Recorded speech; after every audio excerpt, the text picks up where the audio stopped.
That sound sharp, sudden, electric ripped through the polished silence of Gate C. 54 like a gunshot in a cathedral. Travelers froze mid-stride, their rolling bags stilled, espresso cups suspended in midair. And there she stood, Lily Prescott, 15 years old, standing absolutely still beside the Crown Lounge entrance, her cheeks stinging from a slap that no one had seen coming least of all her. One moment, she'd been flipping through a worn aviation magazine, lost in the quiet hum of Heathrow's elite first-class sanctuary. The next, she was the center of gravity in a terminal that had stopped breathing. It had started with a glance. A perfectly normal momentum, innocuous message from her grandmother, Penelope Prescott, confirming the flight and gala schedule in New York. Lily had smiled, tucked her phone into her handbag, adjusted her scarf, and smoothed her blazer tailored just so, like everything in her world. She preferred blending in. Being invisible in public spaces was her luxury. But apparently, invisibility wasn't enough. Anna Chun saw her, not as a passenger, not as a person, just as a teenage girl standing somewhere she wasn't supposed to be. Anna tall, impeccable, wrapped in a crisp navy uniform and an air of unspoken judgment had made her way over with the polished glide of someone used to enforcing invisible boundaries. "You shouldn't be here," she said, like a warning disguised as courtesy. "This area is for first class only. No minors allowed." Lily had tried to explain, tried to reach for the boarding pass bearing her family name, the name that owned 60% of the airline Anna worked for, but Anna didn't wait. The slap landed like punctuation.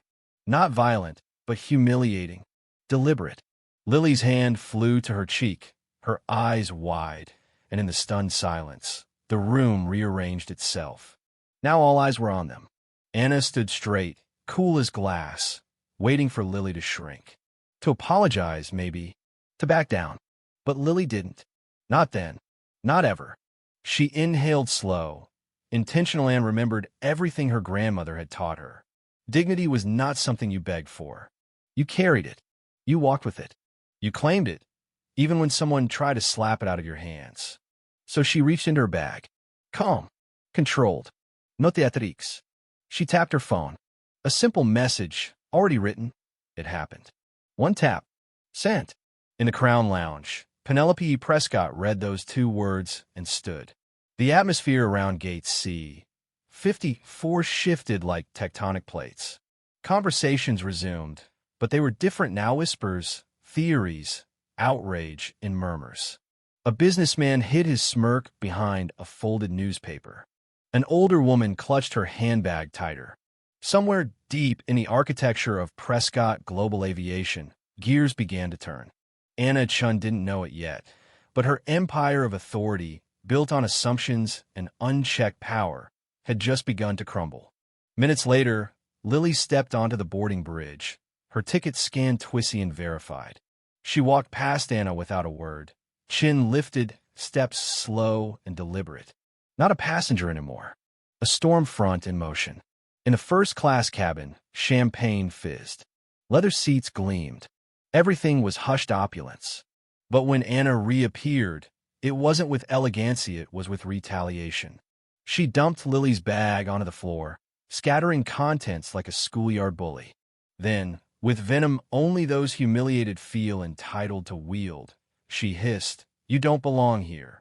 The champagne glass wobbled on Lily's tray, then fell, shattered, fizzing bubbles on plush carpet.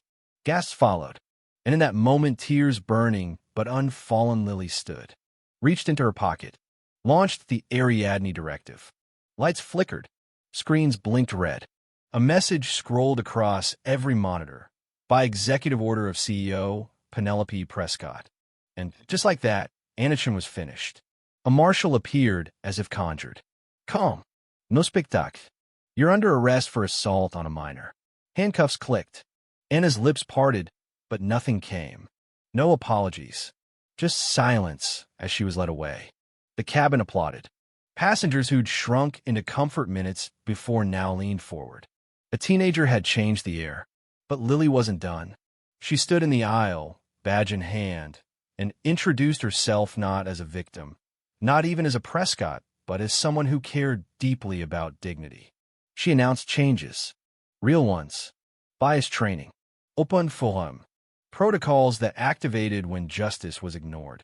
Then she asked the hard question, if I didn't have this name, would you have stood up for me? The cabin went quiet again. One by one, voices rose. Crew members admitting their fear, their silence, their shame. Passengers nodding, confessing they might have turned away. And yet here they were, trying to do better. The applause that followed wasn't just for Lily. It was for a collective awakening. By the time the flight landed in New York, Prescott Global had already launched reforms across 20 international hubs. Digital banners displayed improvements. Feedback flooded in. And when Lily stepped onto that tarmac, cameras flashing, crew saluting, it wasn't about fame. It was about impact. You turned a crisis into a movement, her grandmother said, eyes fierce with pride. And Lily knew she hadn't just reclaimed her seat. She'd set a new course. Now it's your turn. If you were on that plane, if you'd seen that slap, would you have spoken up or stayed silent? Let's talk about that.